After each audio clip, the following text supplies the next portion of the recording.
buildings are battling several risk elements in fires, seismic damage, defects, and wants of repair. And in rectifying these issues, the industry must understand the need for building insurance and reinstatement cost assessments, or RCAs. Hello and welcome to Construction Week Viewpoint, a podcast series where we sit down with industry experts to discuss topics impacting the region's built environment.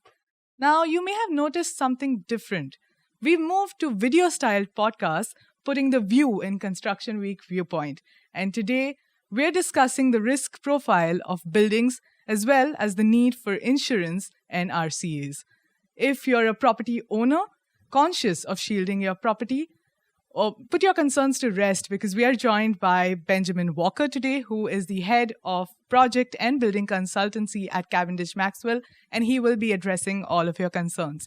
Thank you very much, Ben, for joining us today. Thank you very much for having me, Disha. Now let's start off by addressing how frequently should RCAs be conducted and what are property owners doing wrong? Okay, so the Royal Institution of Chartered Surveyors, which is our governing body as building surveyors, they published the guidance note, which has basically stated that they should be done every 3 years, a full survey, but ideally with a refresher desktop completed every year or annually in order for the figures to be updated so that the correct levels of insurance are met. What we are finding across the board that people are generally doing wrong, unlike some of the jointly owned properties which RERA make mandatory, the reinstatement cost assessment or RCAs, is privately owned buildings and buildings which are not covered by this mandatory requirement. We're finding two real key issues. The first one is potentially the building manager or building owner which are arriving at their own assessment. And that can be based on a number of factors, such as the original construction costs, or they've maybe had one done 5-6 years ago and they're reviewing it themselves. That is risky if they don't have the specialist industry knowledge to assess the changes in the market, the kind of construction cost movement, and any related factors around that. The other one is actually worse, which is building owners or property managers actually using the market value, which on the whole can be very, very different, can actually lead to a greater discrepancy between those figures. And actually the market value and the reconstruction value, there is really no correlation there. Interesting. Now, Ben, what are the common risks associated with RCAs? I know that you brought up RCAs in your previous answer. Tell me a bit about the common risks associated with these for properties in the UAE. So in terms of the risks for building owners and building managers, by not having an RCA, you face one of two major risks. The first one is actually being underinsured, which effectively means that if in the event of total destruction or significant damage and you seek to rely on the insurance, that there will be a shortfall between the amount of financial assistance that is paid out to you and the actual cost of rebuilding the building, which could be significant. The other main issue would be to be overinsured. Now, whilst that gives you cover for your building and actually allows you to feel confident that you're covered, what that does do is that increases the premium significantly, which therefore increases the operational expenditure of the building. And with ever-increasing prices across the globe, that can really be a significant amount of money as well.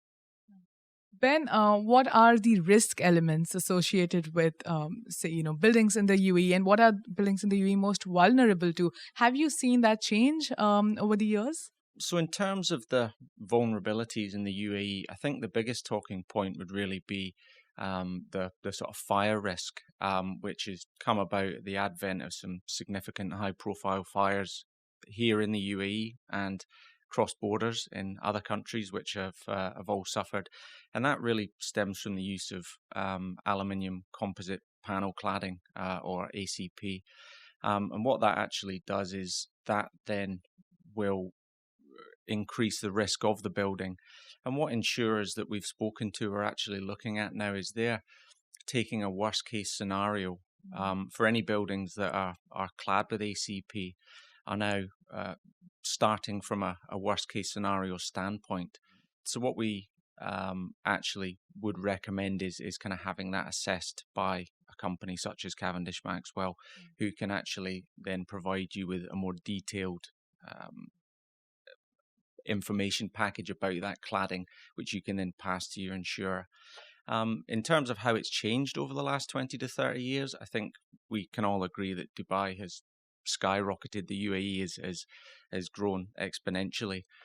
And 20 or 30 years ago, when it was largely low-rise building, the use of this sort of cladding wasn't prolific. Whereas over the, potentially the last 20 years, whilst it's grown in area, it's grown in height as well, with the implementation of high-rise towers that are largely clad with ACP. With that comes a different risk profile for the buildings in the UAE. Now, drawing on your point of fires, building fires in the region, and how that poses as one of the most common hazards, I want to try and understand what kind of insurance implications are associated with such fires, and how is Cavendish Maxwell kind of ensuring that property owners can better navigate these crises? Sure.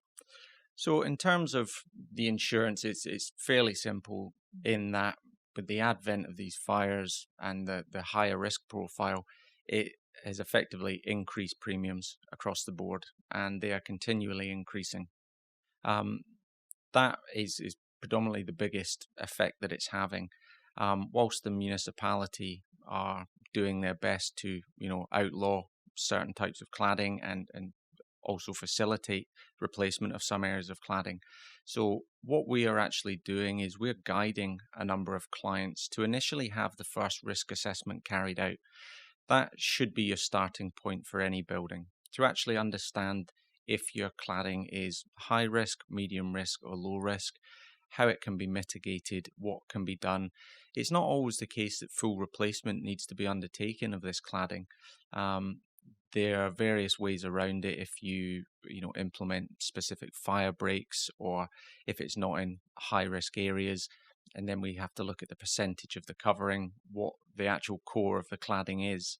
So a number of factors play into the risk profile of the cladding and the building overall, and that's what we're really recommending, is so that I touched on it in the previous question, but so that the building owners and managers can actually have a more better understanding of their building and the cladding, that can be provided to the insurer and the underwriters, so that hopefully they can actually understand the risk better and allocate the kind of insurance better with a view to hopefully reducing premiums. Now, to wrap up, Ben, I'd like for you to run us through Cavendish Maxwell's several surveys and inspections. Also, were you able to deliver any of these remotely through the past year? It's a very interesting question. So Cavendish Maxwell project and building consultancy would kind of cover two main areas, which is project-related services, which would include project management, contract administration, project monitoring, project audits, anything related to construction projects in effect. The other side of it would be our professional services, which will cover everything from technical due diligence, life cycle costing, condition surveys, analysis of all types of building, MEP inspections, the full range of kind of technical reporting in effect. In terms of remote working, during lockdown, it was fairly prominent. We were able to do a lot of desktop studies. However, due to the technicality of the work we do, the necessity to be on site is always going to be there to actually inspect the buildings firsthand, be able to touch the defects and actually see them up close. And so whilst we've had to use high definition video camera for cross-border work where we couldn't actually get over to these premises, I would say it's been mostly business as usual since lockdown finished at the end of April last year. We've been inspecting many sites, and obviously with the correct safety procedures in place. We've been keep social distance, wearing masks and PPE and gloves where required. But actually, when we inspect a building, we often don't need a lot of human interaction with us. We just go and inspect the areas that we need to inspect. Some of the work is still being done remotely because there's still pressures in place with quarantine regulations in different countries. So we're actually operating out of 5 different offices. So we've got 3 in the UAE, Dubai, Abu Dhabi, and Sharjah, and we've got offices in Oman and Bahrain.